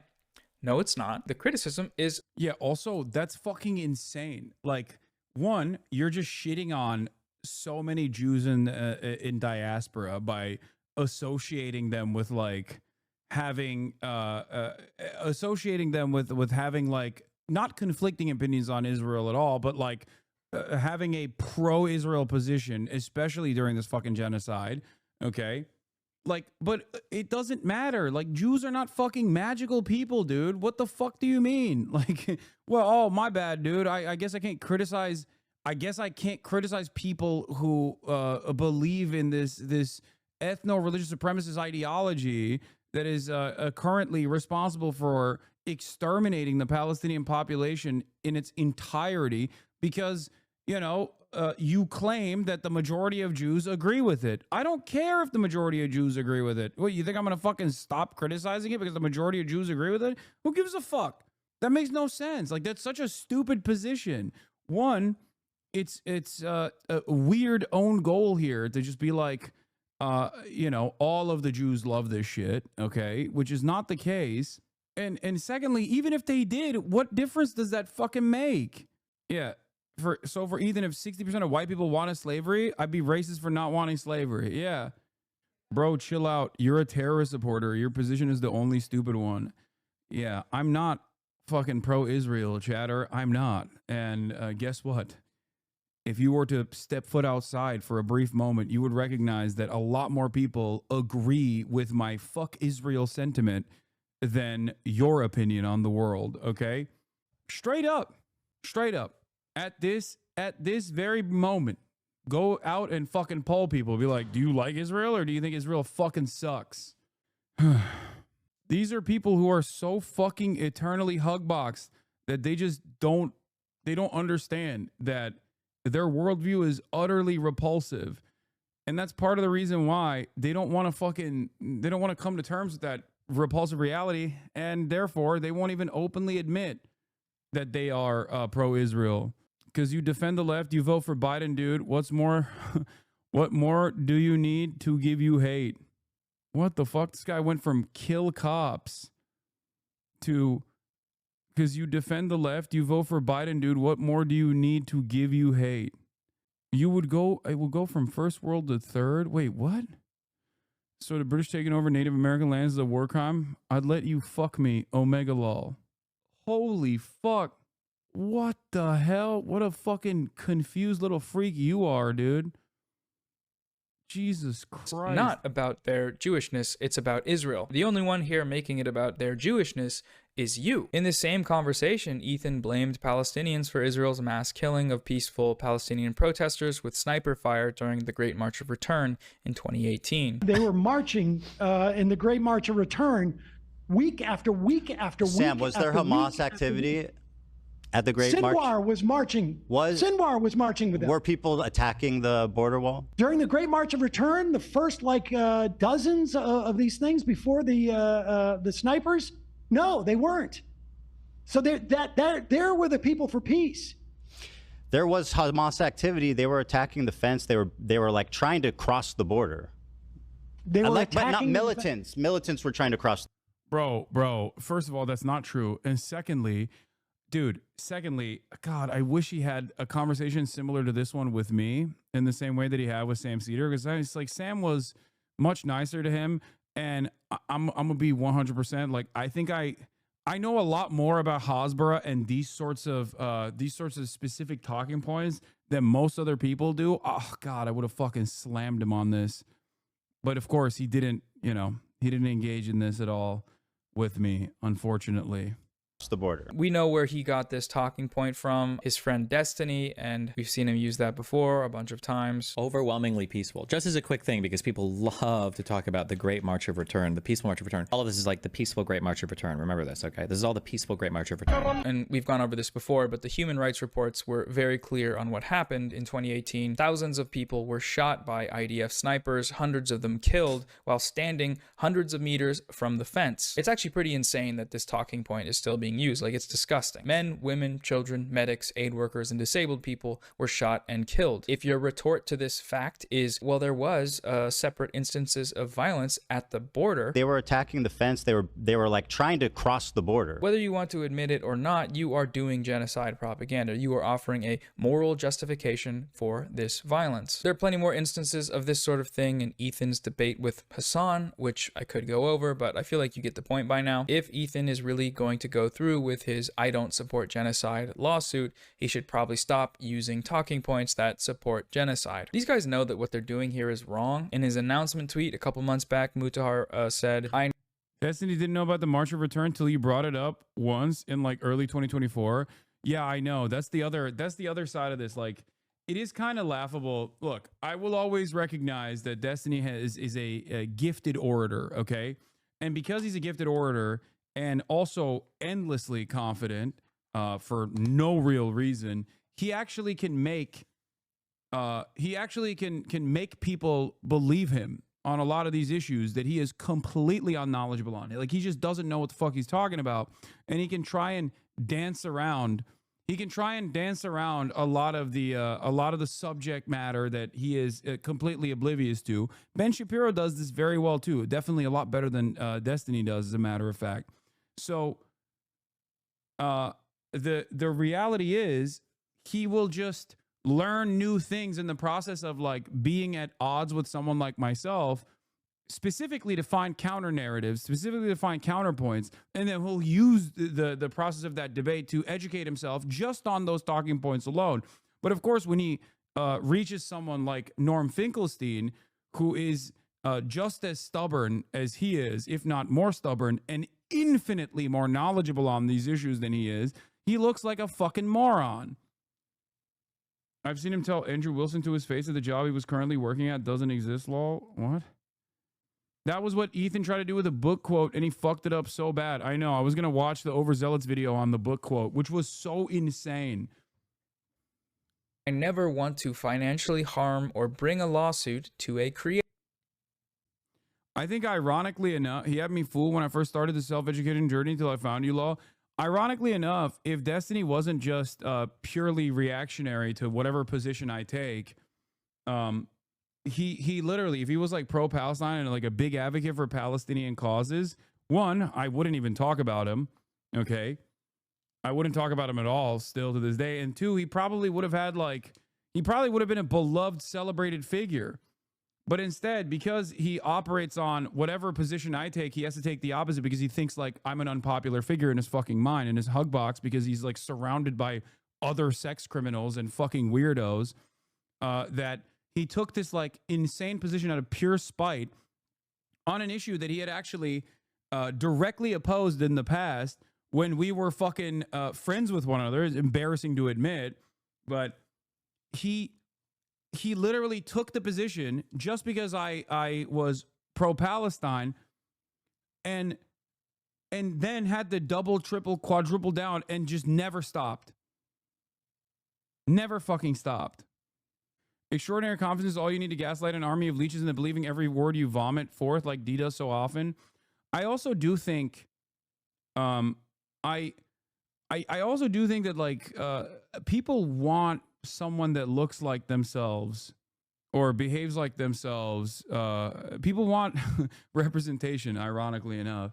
I think that's the reason why that's the reason why he gets any play whatsoever. Like, for a legion of 35-year-old fucking losers that went nowhere in their lives, who are also neurotic individuals, they look at him like a god, because they're like, oh, he's like me, but he also fucks, 18-year-old Discord kittens all the time because he has clout and money.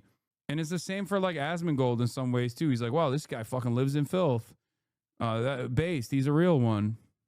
Creator, but oh yeah, this was slander funny. like this was, this I know is exactly far what too video this extreme is. and unchecked. So at this time, this was a incredible moment. Again, my goat, Mark Lamont Hill. That's so.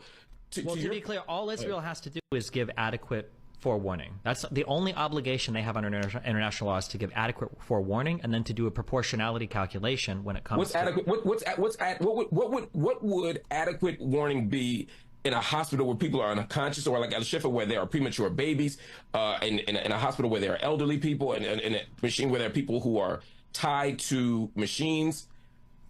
What would adequate warning be?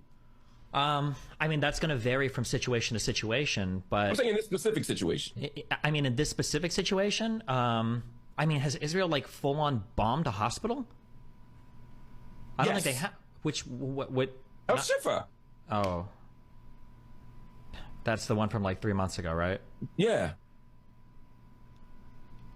Let me make a note of that.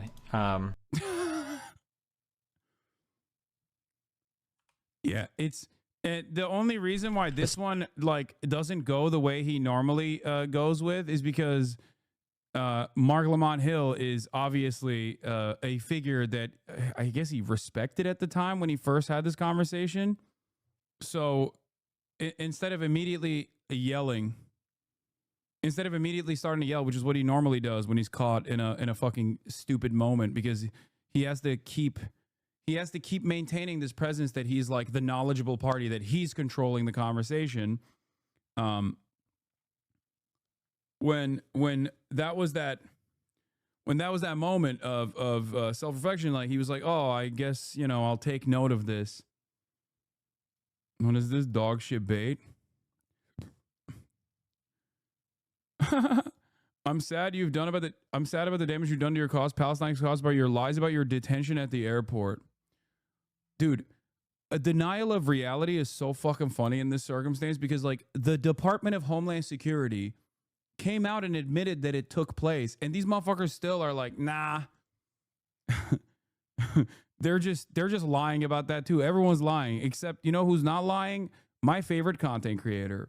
We're exploring legal action. Also, why the fuck would I guide you away from being anti-genocide? You know what I mean? Like, what the fuck kind of... I could be the most repulsive person on the planet that still shouldn't change your opinion on what Israel's doing. Are you that much of a fucking spineless individual? No moral compass whatsoever? Blah, blah, blah, blah, blah. I never want to do this thing that I know is wrong and predatory, but I'm going to do it anyway because I have no principles and you hurt my feelings. Defamation is not saying extreme things. That's not what defamation is, and it shouldn't take thousands of dollars and months, potentially years of our time to get these guys to understand that. It might, though, because they're rich, which is amazing. It's a beautiful system that we have, but I hope it doesn't. And then recall what Ethan said 8 years ago when he spoke about his experience of being sued by a more wealthy YouTuber. It's unbelievable. It's criminal. The American justice system is just, it's how can you defend yourself? Like, you guys gave us $150,000 to fight this lawsuit. It's not enough. It's not even enough. And I'm just wondering, if we didn't have the backing and support of all you guys and the means to even throw $50,000 of our own money to defend this case, how would we ever stand up to this? It's like those with money in the legal system have the ability to destroy and bully and just defeat people on the grounds of I have more money. And you never would have a chance of defending yourself. Who does that now? It's obscene. It's not a threat. I'm going to sue you. Yeah, you either die a hero or live long enough to see yourself become the villain, Ethan. Ethan now constantly threatens lawsuits over creators he doesn't like and creators that say things that are mean about him. When I'm done with Noah when I'm done with the other one, the big one that's dropping probably next week, my full attention is going to you, George. Like the Eye of Sauron. I see you. I see you out there, you fucking cockroach. You're full of shit, bro. You're not going to do shit. And I'll tell you who's going to do shit. Me. I'm coming. Okay? So you're not safe either. Just wait. Keep talking that shit. He has become the villain, and if he goes through with this and somehow manages to succeed, he retains Alan Dershowitz, we get Richard Goldstone on the bench in a Zionist kangaroo court, that would set a pretty bad precedent, I think. If you disagree with someone's opinions about you, you should respond to it yourself, like an adult in the court of public opinion, not pay a lawyer thousands of dollars to respond for you in a pre-written email, video essay. It's pretty clear that he's done most of this stuff to make money and for content, which is kind of funny because defamation's supposed to be the other way around. Like, he's made tens, maybe hundreds of thousands of dollars off of my alleged defamation. I don't know how that factors into proving damages, making a bunch of money, more money than you would have made without it. I don't know, but I guess we'll find out, maybe. I would close with some point about right-wing free speech hypocrisy, because a lot of these people supported this lawsuit despite claiming to want free speech. I do think people that make up bullshit like this probably do need to have a degree of accountability, especially if they're saying and making claims like that you're a supporter of a genocide. I think this is a very extreme claim. I love when he's like so self-assured when he's like, yeah, based, yeah, I love free speech, yeah, that's why the wealthier YouTuber should definitely sue other YouTubers whenever he feels like he's wronged. Tie people up with frivolous lawsuits. Yeah. Asmongold, when it comes to video game titties getting smaller. Oh, this is a severe violation. Severe violation of First Amendment. Yeah. Claim to make. It's not like you just say this out of the blue, right? And because of that, I do think that there should be some degree of accountability for it. But it's not even worth it. This is the most predictable thing that has ever happened on Earth. The Zionist and right-wing lip service about free speech is not an actual principle. Of course it's not. It's a tool. Sometimes that tool is a shield to defend their right to be racist loudly online. I'm not going to cry a fucking river when people who have genocide that's baked into their laws are getting genocided. I don't give a fuck. They're terrible people. And sometimes it's a sword to attack people who criticize them for doing that. It's not a threat. I'm going to sue you. None of these people actually care about any of these issues. Their support for a cause is entirely dictated by whether or not they like the people that are supporting that cause, whether or not they have some sort of content creator-based relationship. But that also means we, myself included, need to stop treating it as if it's anything other than that, with the exception being using these morons to educate people. I think that's good. I think people should keep doing that. All right, Facts. so anyways, that's all I have to say about the lawsuit stuff. Ethan and Mutahar, if you are not suing me, that's great. I would prefer that, so I don't have to fundraise for legal fees during a genocide. If you are actually going to sue me, though, please just let me know. I'll fundraise again. You will probably lose the anti-slap motion and have to pay my legal fees, and will just be wasting a bunch of time and money, which in the grand scheme of things is not that big of a deal. I'll be fine, but that will be annoying. So let me know, please. Viewers, if you can, donate to the Gaza Aid fundraiser. I think we can raise a lot of money. I'll be going live starting Saturday, May 17th I'll be on this at 2 p.m. Pacific time and streaming for a few days and do some guests and other stuff. So stay tuned for the specifics about the times. And sorry for the slop. Sorry, this is a little messy. I'm getting back in the swing of things. It's been a while since I've even sat down to write anything. So coming soon will be more stuff that's actually good. So yeah, goodbye. I think there's a tremendous amount of freedom that you get when you are bottom of the barrel scum. You know what I mean? When you're like a disgusting person that lives in filth, because your fan base is already locked in on the brand that you've put out at that point. Like, there's nothing. I've thought about this before. Like, I think Asmongold could do anything. Like, he could do criminal behavior. Not saying that he has, but he can engage in criminal acts. And I don't think his fans would turn around and go, oh yeah, that's not based actually, sir. This is a bridge too far. It's like the Milo Yiannopoulos situation. When you're in a situation where like you're your fan base's expectations is so low of you, and that they only love you for your output and who you're attacking and consistently. Like, it doesn't fucking matter. It's like when Trump said I could shoot someone on Fifth Avenue and no one would care. You know? Anyway, love you guys. See you tomorrow. Free Palestine. And that's it. Peace, baby.